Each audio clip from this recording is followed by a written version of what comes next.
Continuamos hoy con la serie de lecciones que hemos llamado, ¿verdad?, Sendas Antiguas, un llamado a valorar los distintivos que nos distinguen, valga la redundancia, como bautistas reformados.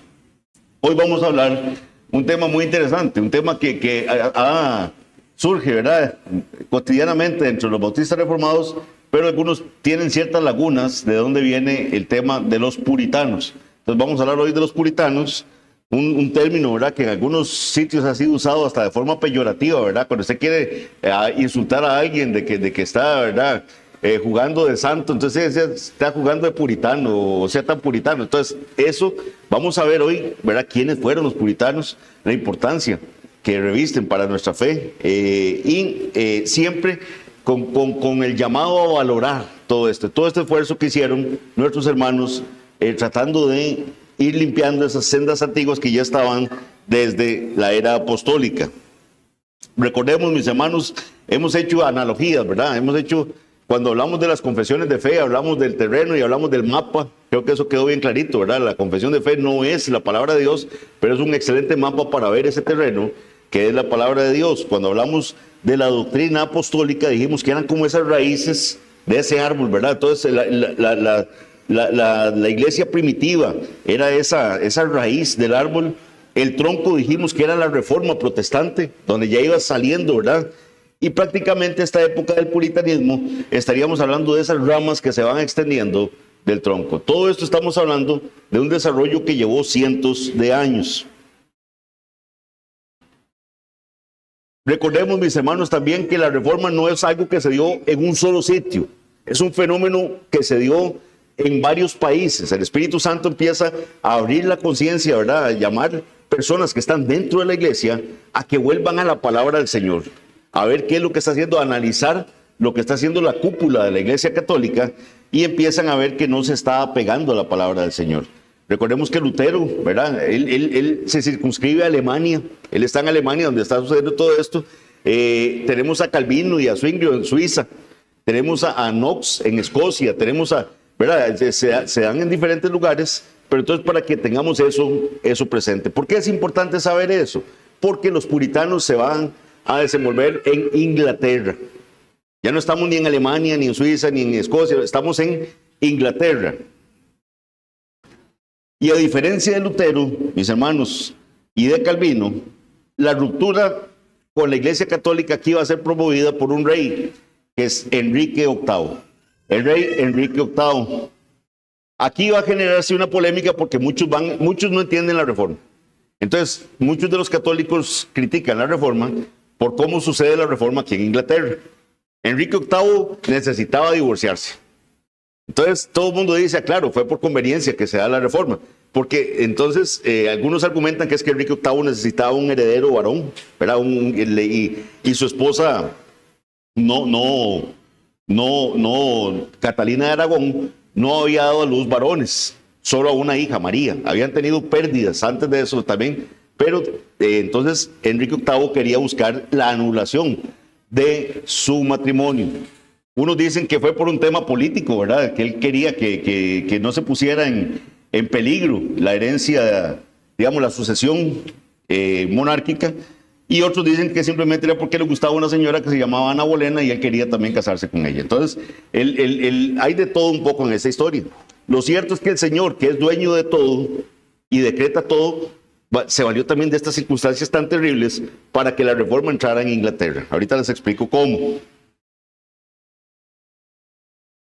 El papa que le niega el divorcio, por cierto, a Enrique VIII es Clemente VII, así se llamaba. Entonces, ¿qué pasa? Sí, Enrique VIII se hastió. O sea, ya no quería pedirle más permiso al papado para que le anularan su matrimonio. Entonces, ¿qué dice? Nos salimos de la iglesia católica. Fundamos nuestra propia iglesia, la iglesia anglicana. Y entonces, ¿cuál es la diferencia? Que ahora la cabeza de la iglesia no iba a ser el papa de Roma. Entonces, la cabeza de la iglesia iba a ser el rey, iba a ser él mismo, Enrique VIII, quien iba a ser la cabeza de la iglesia. Esto se va a dar con lo que se denomina el Acta de Supremacía de 1534. Entonces, como les digo, algunos dicen que es por razones de Estado, entonces que el rey cambió la administración, pero mantuvo la estructura ritual y jerárquica casi intacta. O sea, básicamente es, ya no el Papa, ahora soy yo, pero todo lo demás permaneció intacto en la Iglesia de Inglaterra. Esta es la Iglesia anglicana. Alguien decía en uno de los libros que estaba leyendo para esto que era como ver un papismo sin papa. Es como continuar con lo mismo en Roma, pero ya sin el Papa de Roma. Luego del rey Enrique VIII va a venir Eduardo VI al reinado, y aquí se empieza a dar ya un avance a la reforma protestante. Empiezan a ver, en la iglesia anglicana empiezan a tomarse principios de la reforma protestante. Esto es durante el reinado de Eduardo VI, pero Eduardo VI era muy joven, era bastante niño, entonces quienes van a hacer esta incursión en la reforma son sus consejeros. ¿Okay? Aquí se introduce lo que se llama el libro de oración común. Eso es muy importante. Estamos hablando de años 1549 a 1552. Se reforma la liturgia, alejándola del catolicismo romano, y la teología comienza a alinearse con el protestantismo reformado, influenciado por personas como Zwinglio o Calvino. Luego del reinado de Eduardo VI va a venir María I. María I, que por cierto, para todos los que han ido a los resorts, ¿verdad? Que ven ahí el listado de las bebidas que ofrecen, que hay una que se llama Bloody Mary, es María, es en honor a esta reina que le decían María la Sangrienta, ¿verdad? Entonces ese es así se le conoce en la historia. ¿Por qué se le conoce así? Porque mandó a la hoguera a un montón de protestantes. Empezó a perseguir el protestantismo, quiso restaurar el catolicismo romano en Inglaterra, y entonces tenemos a esta María I. Luego de María I, ya no los canso más con historia, pero esto es importante que lo tengan claro, en 1558 a 1603 vamos a tener a Isabel I, después de María I. María I, que era la hija, ¿verdad?, que tenía Eduardo desde el principio. Que tenía Enrique VIII. Isabel I viene y dice, vean, estamos peleando mucho en si queremos ser reformados o queremos ser católicos, mejor hagamos algo como conjunto, ¿verdad? Una reforma moderada, proponía ella. Entonces hace lo que se conoce como una vía media. Una vía media. Se buscó un punto medio que dejara conformes a todos, a los que querían ser católicos y a los que querían ser reformados. Esto suena muy bonito, pero al final el Señor Jesús siempre dijo, el que conmigo no recoge, desparrama. Entonces, buscar estos puntos medios es muy peligroso. Era como una reforma light, lo que quería Isabel I. Esta reforma no satisfacía la demanda bíblica de pureza. Su objetivo era lograr unidad nacional mediante un anglicanismo moderado, evitando extremos, no completamente católico, pero tampoco completamente reformado. Entonces, la vía media de Isabel fue más política que teológica. Buscaba estabilidad nacional antes que la pureza doctrinal. Es un estemos contentos todos con este poquito que podemos tener de cada lado. Entonces, ante esta reforma medias, y aquí esto es lo importante que entendamos, como reacción a esta reforma medias, es que surgen los puritanos. Surgen los puritanos. ¿Por qué? Porque ellos ven que eso no satisface lo que dice la palabra del Señor. Esta reforma que estaba proponiendo Isabel I no satisface los requerimientos de la palabra del Señor. Los puritanos empiezan a promover la sola escritura en el culto. Ellos aplican lo que nos vamos a ver más adelante en esta clase como el principio regulador de la adoración. Solo Dios decide cómo debe ser adorado. No es con las invenciones de nuestras mentes, sino que es Dios el que dice. Si la Biblia no lo manda, decían los puritanos, la iglesia no tiene derecho a imponerlo. Para los puritanos la pregunta no era ¿qué tiene de malo? ¿Verdad? ¿Qué tiene de malo esto que estamos haciendo? Sino que la pregunta correcta es, ¿mandó Dios esto? ¿Esto que estamos haciendo lo mandó Dios? Y ahora los puritanos estaban también promoviendo una piedad integral. Una piedad integral. Ellos no separaban lo sagrado de lo secular. No es que somos unos aquí en la iglesia y allá afuera somos otros. No, la piedad nuestra debe ser una piedad integral. Ellos buscaban santidad en su matrimonio, en el trabajo y también en el descanso, promoviendo fuertemente el día del Señor. Los puritanos no querían solo una iglesia reformada, sino una vida reformada. Introducen también la teología de los pactos, que eso lo estaremos viendo más adelante porque no nos daría tiempo de verlo esta mañana. El conflicto entonces entre la conciencia y el Estado llega a su punto máximo con un documento que se va a llamar Acta de Uniformidad, que eso se da en 1662, Acta de Uniformidad. Y es una ley que va a aprobar el Parlamento inglés, cuyo propósito era hacer obligatoria la uniformidad religiosa bajo la Iglesia de Inglaterra. O sea, entonces, todas las iglesias en Inglaterra, la Iglesia Anglicana, va a creer esto, y va a predicar esto, y va a estar conforme a lo que el Estado diga que tiene que hacer. Era como transformar una mini Roma, ¿verdad? Lo que estaba haciendo la Iglesia Anglicana. ¿Qué exigían? Que todos los ministros usaran exclusivamente lo que se conoce el libro de oración común, que estaba revisado ya en 1662. También los ministros debían recibir ordenación episcopal por obispos anglicanos. Ellos eran los que ordenaban a los ministros y debían declarar conformidad total con la liturgia, la doctrina y el gobierno eclesiástico de la Iglesia de Inglaterra. También debían someterse oficialmente a cada artículo prescrito sin excepción. Entonces, ¿qué es lo que pasa? Si usted quería ser un predicador, si quería ser un ministro de la Iglesia, tenía que estar conforme a esto. Estar de acuerdo a lo que la Iglesia Anglicana determinara, a usar únicamente el libro de oración común, y tenían que estar de acuerdo con la liturgia, la doctrina y el gobierno eclesiástico de Inglaterra. Entonces, ¿qué pasó? Vamos a tener pastores que se van a conformar a eso y pastores que no se van a conformar a eso. Pastores que van a decir, nosotros no estamos de acuerdo con esto. Nosotros no estamos de acuerdo con esto que se nos está imponiendo aquí porque esto no es bíblico. Y otros que van a hacerlo. Entonces vamos a tener conformistas e inconformistas, ¿verdad? Entre esos pastores. Los conformistas se dieron, algunos, mis hermanos, porque temieron por su vida. Iban a ser perseguidos aquellos que no se conformaran a esas estipulaciones, iban a ser vistos como enemigos del Estado, personas que eran dignas de ser apresados. Como les digo, algunos fue por conveniencia, otros por seguridad de sus vidas, otros porque tenían una convicción anglicana y querían de verdad o creían que esa era la forma de tener una iglesia estatal, que era la forma de poder preservar la iglesia. Mientras que los inconformistas, que es ahí donde van a estar los puritanos, decidieron que la obediencia a Cristo estaba por encima del sustento que estaba proveyendo la iglesia anglicana. Obedecer a Cristo es principal, obedecer a Cristo es mejor. Entonces, mis hermanos, en el año de 1662 ocurre lo que se llama la Gran Expulsión.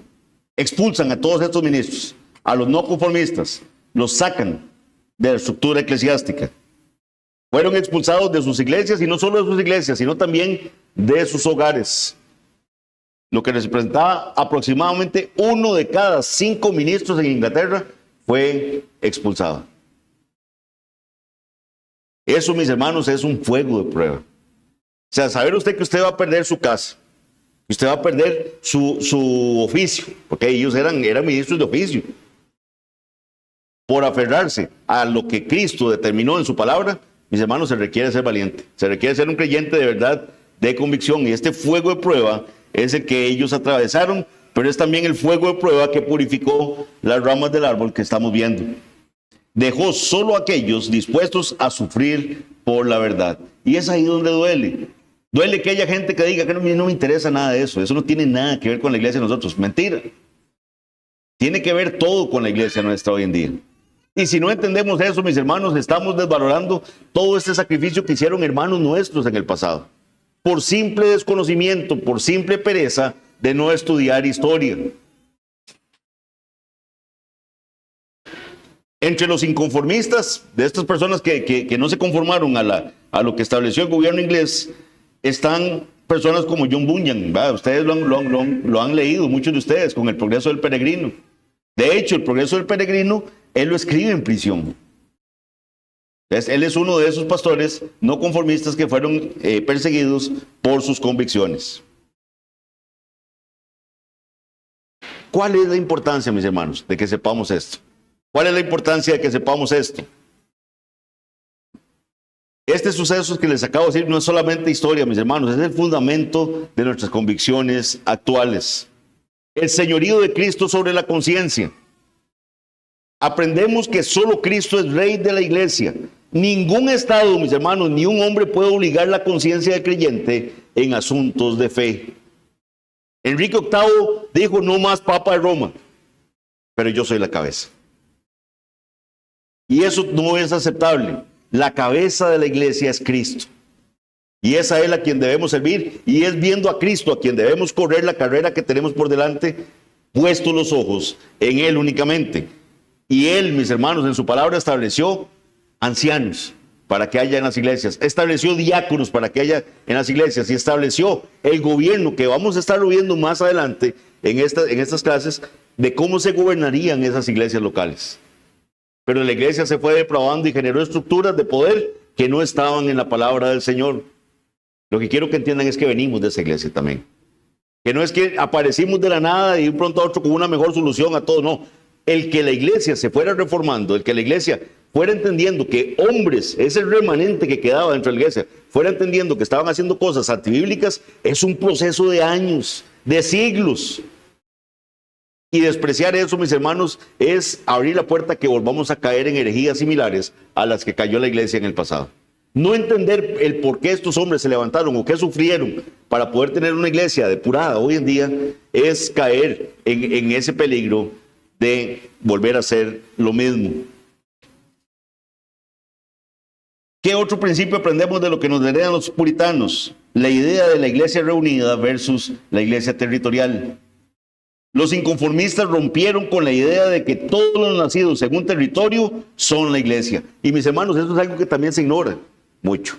Antes se creía que había territorios protestantes y territorios católicos, y que los nacidos en este territorio eran protestantes y que los nacidos en este territorio eran católicos. Y entraban a la fe del lugar donde se circunscribían a través del bautismo.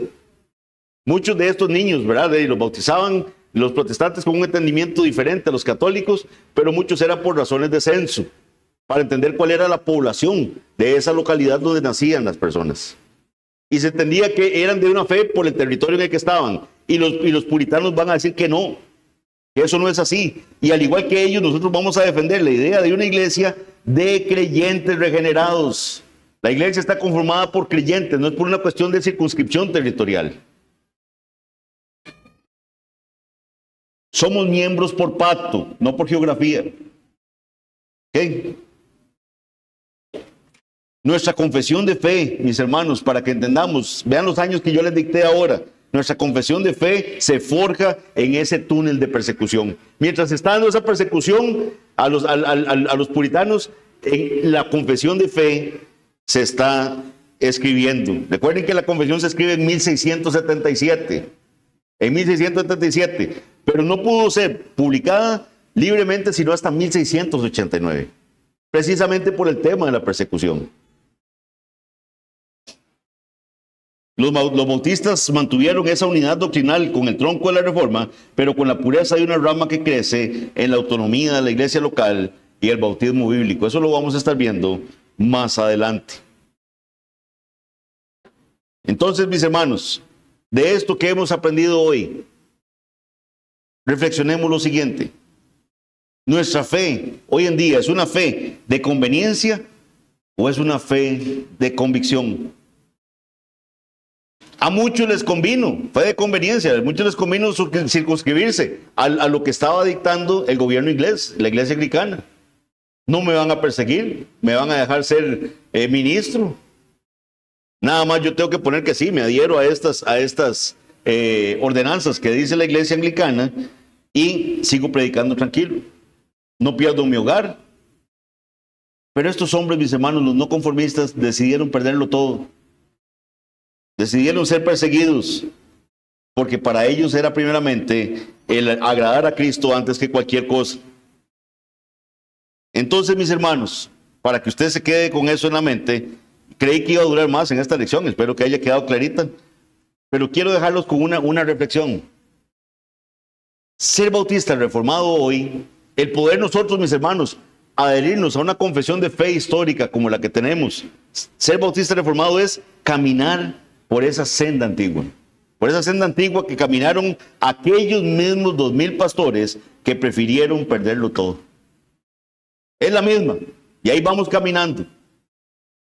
Ellos prefirieron perderlo todo antes que coronar a un hombre donde solo debe reinar Cristo. Alguien podría decir, pero mira, no era tanto, ya se habían librado del Papa, ahora era... No, es que el rey tampoco era la cabeza de la iglesia. Mis hermanos, un poco de levadura leuda toda la masa. Y ahí es donde tenemos que tratar de ser firmes en las convicciones que tenemos y entender por qué creemos lo que nosotros creemos. Los invito, mis hermanos, a que en sus casas estudien más. Esto apenas fue una pincelada. Si les quedó alguna duda, por favor, contacte al pastor Arles también, que sabe muchísimo de estos temas, y con mucho gusto les vamos a estar dando mucho más material. Espero que sepamos y apreciemos un poquito más quiénes fueron los puritanos para entender lo que tuvieron que sufrir, para que los estemos inclusive leyendo sus escritos el día de hoy. Que el Señor les bendiga. Nos vemos el próximo domingo.